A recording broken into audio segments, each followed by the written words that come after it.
सङ्काशं काश्यपेयं महाद्युतिं तमोरि सर्वपापघ्नं प्रणतोऽस्मि दिवाकरम्।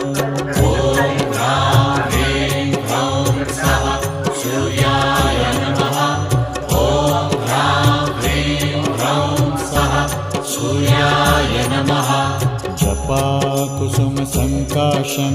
काश्यपेयं महाद्युतिं तमोरि सर्वपापघ्नं प्रणतोऽस्मि दिवाकरम्।